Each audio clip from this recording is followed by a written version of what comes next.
Welcome to this episode of Unraveling Adoption, an intentional space to delve into adoption's complexities together. I'm Beth Syverson. I'm an adoptive mom of a courageous and insightful 20-year-old son, Joey. I'm walking beside him while working on my own personal growth and healing. I'm also a certified coach aiming to help people who are ready to move forward in their life. Joey and I are committed to helping anyone impacted by adoption, and we want to help the general public understand adoption's complexities better too. I was happy to meet our next two guests in real life, first at the Untangling Our Roots Summit in Denver last spring, and more recently when they came to Disneyland for vacation and we met here in LA for dinner. Lori Evans-Ermi and her 17-year-old daughter, Kate Ermi, are both adoptees, and their stories are included in Lori's new book called Adoption Songs. Today, we're going to talk about the complexities of adoption from their unique vantage points and how music can play a great big role in both of their lives. So welcome to Unraveling Adoption to Lori and Kate. Hey, Beth. It's so good to see you again. Good to be here. Thanks for including us. Yeah, of course. Hello. Very good. So glad to have you here. And first, what I usually do whenever I have adoptees on is I just want to hear a brief version of your story so people can kind of figure out where you're coming from. Which one of you would like to go first with just kind of your bio of your childhood or your adoption story? Mom, you can go first. Okay. All right. So I'm a baby scoop era domestic adoptee. I was adopted by my adoptive parents about 6 weeks from a Catholic Charities orphanage in Salt Lake City, Utah. Immediately moved to the Bay Area for a few years and then ended up the East Coast. I found out when I was 8. So I've recently discovered that's the borderline of late discovery because yes. we're well established by then. And that truly was life altering for me and not in a good way. So while I had lovely parents who adored me, I had some big trust issues after that.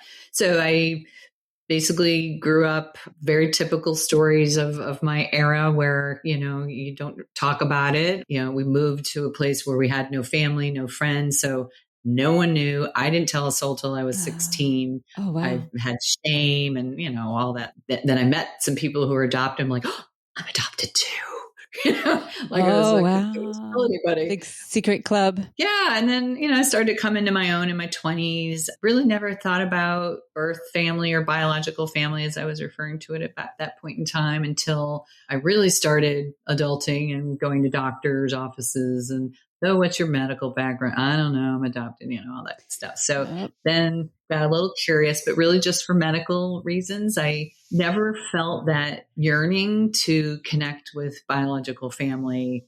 I really never did. So until the advent of, many years later, DNA testing, then I was like, oh, well, maybe if it happens, then that might be cool. But I think I was just, as I'm now learning recently out of the fog about a year and a half ago, once I got my hands on the Primal wound, I had no idea about any of that. So that put puzzle pieces together very rapidly, realized that I was really protecting myself. I didn't want to get let down or be hurt or abandoned again. And so I just never really sought any connection there.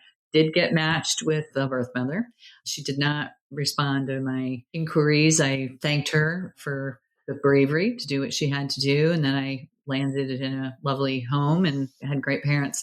My adoptive mom died when I was 16. So that was really rough. Oh, my dad remarried right away, like a lot of men in that time frame did. And that did not feel like I belonged there. So went off to college, started my career, moved away, never really went back. So, but that made me very independent. I feel very fortunate that I had a good career and a good life. And I tried to have children. It didn't work out. I had some infertility issues. I was kind of okay with that. I had a stepdaughter who I came into her life when she was 3. In fact, she was the editor of our book, wrote several of the chapters, beautiful writer, lovely woman, 3 children of her own, great husband. Anyway, so I was like, I'm a parent. That's good enough. Well, the universe had a different plan. And I don't know. We can let Kate tell her story. Yeah. What happened in your life? What's happened so far? So I know from the story that my mom's told me, so that's kind of what I'm going to get into at the beginning. Basically, she wasn't really sure if she should adopt or not, and then eventually there were a lot of signs about her adopting and her saying that she should adopt. And she eventually adopted me, obviously. So my birth mother handed me to her. Aww. And I've always known that I was adopted. So ever since I was really young, that was something I always knew and something that I was like okay with. I was like, oh, I'm adopted. Okay. Okay. Mom wasn't going to make that same mistake, right? Yeah. Not telling you. Yeah. She always let me know I was adopted. We originally thought that I was Chilean Hispanic. Mm. And eventually we did DNA tests and we found out that my ancestors are from Chile, but I'm actually indigenous. So they're an indigenous tribe that's from Chile. Wow. But I'm not actually Hispanic.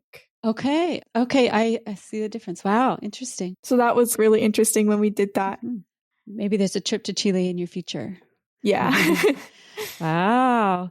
That's very interesting. She writes about that in her track. Yeah. About wanting to have that pilgrimage, but on her own, so. Oh. Yeah. And have you stayed in touch with your birth mom? You were connected right there at the beginning. And has it been an open adoption or no? We haven't stayed connected, no.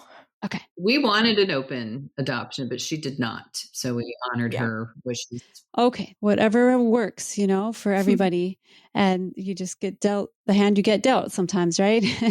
Yeah. A lot of times you don't have a choice. And I knew quite a bit about her birth mom, obviously, because I met her. And she's also adopted. Oh my gosh. Yeah. So many layers. Her adoptive mother, we'll be able to probably locate her with some ease when Kate's ready. And I know what her original birth certificate name was. I mean, at least we have some information, because she doesn't know anything else but that information. But I find it fascinating because I had no information. So. Well, that's interesting. And, maybe when you turn 18 or as you mature and have bandwidth to deal with it, you'll explore some of those areas, but no pressure. You guys got to do what you need to do. Wow. And whose idea was it to write the book, Adoption Songs? Kate, were you involved in the process of it? I know you wrote your chapters, but how involved were you, Kate? Did your mom drag you in or were you happy to do it? I mean, there was a little bit of dragging at first just because I'm not usually a motivated type of person, Okay. Yep, I get it. But then once I was dragged in, I was in. Okay. I did create the original design of the cover of the book. Nice. So cool. So that logo with the triangle, the heart, and the music. And the shading. And the colors. Oh. Yeah. Wow. Yeah, it's such a pretty cover. I love it. And it's very artistic. It's really nice. Lori, you kind of started hearing other people's adoption stories and then were like, hey, we should pull these together to make a book. And that kind of was the seed that created this book. How has your original idea of it and the actual outcome of it, how do they relate? Is this how you thought it would turn out? Or no, not at all. Yeah, as I mentioned earlier, I didn't know anything about the primal wound and all of that. And when I found out about it, we were just trying to get the book over the finish line because it was a 5-year labor of love. Took a couple of years off to get a divorce and sell my house and change my life and create a new identity. It's all good. Everybody's friends. But I couldn't write a book when all that was going on. But I'm so glad the way it worked out because I had a chance to learn what I got to learn and go to Untangling Your Roots and meeting more people in this community is thriving and huge. And 5 years ago, it wasn't what it is now. So, I'm glad the timing worked out the way it did so that I could include what I learned in the intro. And then really, I'm an executive coach also. So it's all about hope and healing. So the outro talks about resources and how can you move beyond that. But the stories, what was interesting, it was truly just like, oh, wow, these stories are really great. Oh my gosh, I'm supposed to write a book. But you could see the thread of trauma through it.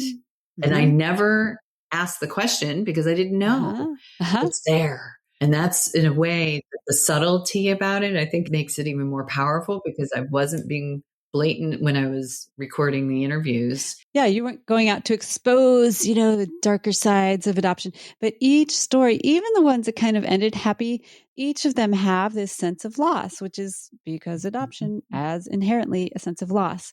It wouldn't be adoption if there were no maternal separation, right? So you mentioned The Primal Wound. If people aren't familiar, The Primal Wound is a book by Nancy Verrier, and it's kind of a concept of adoption carrying with it a primal wound that most adoptees carry consciously, some unconsciously, perhaps, but that it's nonverbal, it's pre-verbal. It happens when you're a baby most of the time. And so it's really tough. And I think you're very brave to kind of pivot a little bit and add those parts at the beginning and the resources at the end and create this kind of broad swath of adoption from lots of different angles. I think that's really great. Yeah. And I really tried to get the perspective of a birth mother in this version, and I wasn't able to get anyone comfortable enough to do it. But since then, and we are already planning adoption songs too, we'll much more be including the birth mother perspective as well as NPEs. Yeah. Non-parent expected. Donor conceived. I mean, it's just such there's a lot. Broad community now. And we all sort of have that same need for identity and connection. And the mainstream doesn't get it. And I understand why. And the other thing, I'm not an angry adoptee. I hope Kate's not either. But she says no. But we feel an opportunity and privilege to help others increase their awareness of what all of this is without trying to over sensationalize it, because nobody's going to listen to us if we're pounding our fists. But if I can help in some way, and then you mentioned about the music and the title, music is very healing. And music, for many of us, you hear a song and you remember exactly where you were, like the first time you heard that song, or really just as a narrative of a particular era of your life. So that's why we had asked the people that were contributing to choose a song that resonates with their journey, and that would be the title of their track. So, and Kate's very musical. She's got the piano in the background there. Yes, I know. I love that. She's an incredible singer. She doesn't like it when I brag about her. Yes. So lots of music interest. So your books, adoption songs, each of the chapters are tracks instead of chapters, and each contributor chose a song that kind of represents their adoption story or that speaks to their adoption story. And you have a playlist on Spotify. Yeah. And Apple Music and YouTube. Ah, nice. That includes all of those tracks that each of these adoptees chose to represent their life. Wow. Kate, tell me about your music life. What do you do? I've been musical for like my whole life. I've been singing since I could talk, probably. I started playing piano when I was 7. Wow. I also have taken violin lessons, guitar lessons, drum lessons. I have like a little bit of everything. That's so great. And Lori, are you also a musician? I was in a previous life. I was a singer, very involved in musical theater, and I was a flautist. I was a wannabe piano player, but I never was able to get those lessons. So I know everybody says it's not too late, but I know, probably not to put my focus there. But I love when Kate plays. In fact, we would sit in the car, we would sing. What was some of our songs, Kate, that we would sing in the car when you were little? Oh, I don't know. I can't even think of it. Partridge Family, man. Oh, okay. Well, yeah, Partridge Family. Very good. Oh, that's so I great. think I love you. Point me in the direction of Albuquerque. Oh, we'd make up lyrics and we'd just laugh and laugh. Long road trips. Our family's from very many different places, so we're always in the car. So there's always music going on in the car and singing in harmony. And it sounds like you definitely had music in your nurture side, Kate, but I wonder if maybe as you discover more about your biological family, I wonder if there's a long history of musicians in there too. That would be interesting to find out. Yeah, maybe. Yeah. Wow. And I imagine this waking up and reading The Primal Wound, you went to Untangling Our Roots. How has that all been for you guys? It seems like you started off this book like, yay, adoption. And now you're like, ooh, adoption. Tell me about that shift for both of you. Kate, would you like to answer first? Yeah. I know you were like the youngest one at Untangling Our Roots in Denver. How was that for you? How are you doing? How is this unraveling going for you? It was really interesting to hear all these different people's stories and seeing so many different views of adoption, because it's not just like, oh, there's the adopted and that's it, because then there's so many other perspectives of adoption that all tie it together that not a lot of people think about. So that was really interesting to see so many perspectives from people. And it's also really weird how people just feel the same. That was something that was really interesting to see, was how everyone was like, yep. Like they all just agreed. A lot of nodding heads. Yeah, about all these different things that was like, you always are feeling it, but you never know if someone else feels the same way. And then when all these people were together, they all felt the same way about the same things, about the same feelings and stuff like that. So that was really interesting to hear as well. Yes. I remember going around, I think it was Brian going around with a microphone around this big room, and people were saying how it was about feeling dismissed, I believe, about their feelings about adoption. And just people just kept saying, yes, people told me I was crazy, or yes, people said, oh, you should be lucky. And just everyone in the room was just nodding their heads. And people like me, adoptive parents, were just like, oh, oof, this is tough. Do you remember that, Lori? Were you guys there for that?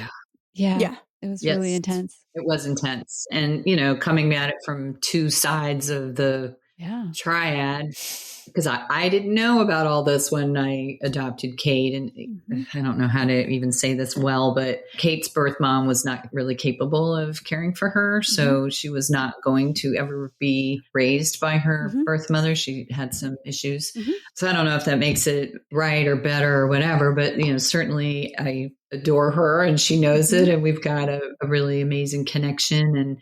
But then I was really concerned once I learned about how adoptees were feeling, and they weren't all as lucky as I was with great adoptive parents. And I was a little concerned. In fact, I reached out to you, Beth, and Lori Holden and Lori Gerald, and just said, hey, am I doing the wrong thing bringing Kate to this environment where I don't want her like, oh my gosh, your mother adopted, and after everything she knows. And I did not find that energy at all at the event, but I wanted to make sure I wasn't putting Kate in a position where, you know, she wasn't ready for, or I wasn't ready for. But, you know, I think now that we have this knowledge, then we can use our story to help create awareness, right? Yeah. I think that's really both of our commitments. I think your family story is very powerful because you're able to say, yeah, we love each other. We're so happy that the two of us are together. And you both have separation trauma from your birth parents. Lori, you have trauma of finding out you're adopted at 8, late discovery adoptee, but you loved your adopted parents dearly, right? And aren't complaining about your adoptive parents. So we're able to hold the two things at once, which is complex. It's more complex than our culture likes to have things, right? They're like, it has to be one or the other, but it can be both. It is both. Well, that's a paradox. Yeah. And not everyone can handle paradox, right? Yeah. And I respect that too. And I think too, as influencers, which we all are, Beth and many others, we need to meet our audience where they are, right? And we can inform, but I have to know when to put the brakes on, or when I can accelerate a little bit or push in as I'm learning. And you know, because I'm so curious by nature anyway, and I'm learning every day by being involved in your work and your book. And but I just see the momentum is rapidly increasing in a good way. All of us just out there planting our seeds. That law of multiplicity, I think, is going to be, and then people like Kate being able to use her voice to offer a different perspective. Absolutely. I love when our young people come out, like my son is 20 and Kate is 17, and your voice is so important. And we want to hear from you. And I wish there were more groups or programs for your age people. I know my son's gone to a couple of adoptee only things, and they're like all people my age. And he's like, Mom, I can't go. They're all old. But I know there's got to be ways for us to serve you young adults better and teens. But Kate, what have you found so far to be supportive or helpful for you on your journey? Well, I mean, obviously, one of my main things that like calms me down always is music. Yes. So obviously, I have a couple songs that I know will always calm me down, and that has helped me a lot. That's great. And then just like support from my family and friends. Nice. Knowing I have people that will always support me. That's nice. And you know, with your mom having done her work through the book and through all of this research she's done, that if you have various feelings about being adopted or about your birthday coming up or about reunion someday, that she will be able to hold all of whatever feelings you're having, right? Mm-hmm. Yeah. Yeah. That's really important as adoptive parents. I always encourage adoptive parents to do the work we need to do to be able to sit with our kids' pain. It's hard. As Lori was saying, it's like, gulp. What did I do? And oh man, I took my kid from a whole different country and just like, oh no. But you know, we can't go back and change it. Not that we even would want to, really. You know, Kate, I don't know if you would have, you know, it wouldn't have been safe for you to be raised by your birth mother, right? And I don't know what my son's situation is, but we literally can't go back and change it. So what can we do from today going forward? How can we be more open, more understanding, more compassionate, more able to hold all of these complexities together? And that is what you are doing. And your book is so helpful to everyone. And I think your book is great because it is not super duper intense, like, oh, scary. It's more mainstream, which is great. We need books like yours in the mainstream where people can go, oh, adoption isn't all just perfect and happy, but it doesn't like slap us in the face with it. I think your book has got a really great niche right there. I'm glad to hear you say that, because that's exactly where we felt that was an opportunity to make an impact, right? And yes, I have a career and a life, so this is all just out of a passion for wanting to make things different. And just meeting, you know, you and others has been like, wow, this is the time to be involved. Yeah, it really is. I think that all of the Zooming that we had to do from COVID, it really coalesced a lot of different things, but I think this adoption community is on a roll, and you are on it, and you are leading one of those trains. And I'm really grateful to know you guys. It's nice to have a mother-daughter team and so much adoption in both of your lives, you know, generationally. And I'm just glad to know you. Thank you for being on. Thanks, Beth. We'll be seeing you soon. Yes. And I should ask, what is the best way to find you or your book? Do you have a website, or just go on Amazon? Or adoptionsongs.org has all the connections to the book, the playlists, lots of vignettes from people that are in the book and why they chose their song. And so there's a lot of information and resources in there, and also events that'll be coming up. We've got a book event coming up, a couple of them. So hopefully we'll see some people out there. Great. And we're looking for book clubs. I'm happy to pop on if somebody wants a Q&A kind of thing. I've got some merch I'd love to pop in the mail, our little playlist bookmarks. Yes, I love do a book club. You know, we can support that. Yeah, great. That's very nice of you. Thank you, Lori. And yeah, just find their website, adoptionsongs.org. I will put that in the show notes in case you're driving or running right now and can't write it down.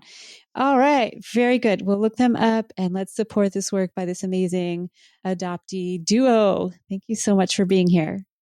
So listeners, after you go check out Lori and Kate's book and their website, go find unravelingadoption.com. I have all sorts of resources on there and information about our book, Adoption and Suicidality, and events. And I wanted to just highlight an event coming up in a couple of months. It's February 8th, 2025.